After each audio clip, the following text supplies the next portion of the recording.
Olá! Hoje a gente vai mergulhar aqui nos dados do Investidor 10 sobre o mercado brasileiro em outubro de 2025. E olha, o cenário está curioso. Ibovespa batendo recorde, sabe? Mas, ao mesmo tempo, uma certa tensão fiscal por aqui. Vamos tentar entender juntos o que realmente moveu os ponteiros nesse mês. O Ibovespa não deu trégua. Engatou a quinta alta seguida, fechou outubro com mais um recorde nominal. Foi o 19º do ano, imagina. Chegou lá nos 149.540 pontos. No mês, a alta foi de 2,26%.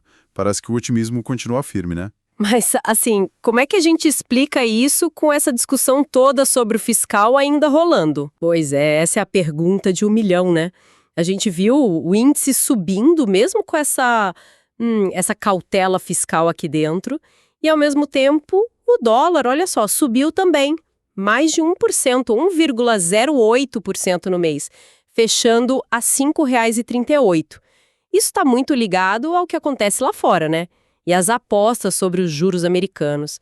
É fascinante essa aparente desconexão. Risco fiscal aqui, bolsa eufórica ali. Será que é o capital estrangeiro, talvez atraído por alguma oportunidade específica, tipo que vimos com a Vale, ou o mercado está apostando que o fiscal não vai piorar tanto assim? Falando nisso, em sinais específicos, algumas ações brilharam mais no último dia do mês, né? A Edux, por exemplo, liderou os ganhos.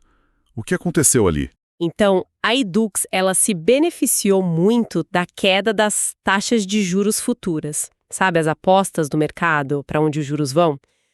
Isso veio logo depois da divulgação de uns dados de emprego que deram uma mexida nessas expectativas. Empresas que são mais sensíveis a juros, como as de educação, costumam reagir bem a esse tipo de coisa. Entendi, faz sentido. E no meio disso, a Vale subiu mais de 2% no dia. Isso foi além do preço do minério, imagino eu. Ah, com certeza. A Vale soltou os resultados do terceiro trimestre e o mercado achou sólido, sabe? Mas o que realmente pegou foi a sinalização da empresa. Eles falaram num potencial pagamento de dividendos extraordinários em breve. Essa chance de um dinheirinho extra para o acionista, nossa, funcionou como um super gatilho para comprarem o papel. Foi um contraste interessante com a Petrobras, por exemplo. Ela caiu no mesmo dia, mesmo com o petróleo Brent dando uma leve recuperada. Mostra bem como a notícia de cada empresa pesa, né? E claro, nem só de alta vive o mercado. A Marco Polo teve uma queda bem expressiva, mais de 10%, né? Depois do balanço. O que houve lá? A Marco Polo, ela divulgou o resultado do terceiro tri e o lucro veio abaixo do que tinha sido no mesmo período do ano passado. Isso frustrou bastante as expectativas, sabe? E a reação do mercado foi forte. O curioso é que a margem EBITDA, que é aquela medida de lucro operacional antes de um monte de coisa, ela até subiu um pouquinho. Mas assim, não foi o suficiente para animar o pessoal que olhou mais para o lucro final mesmo. Entendi. E como é que o cenário maior, o macro, entra nessa história toda? Você mencionou dados de emprego, influência de fora. Exato.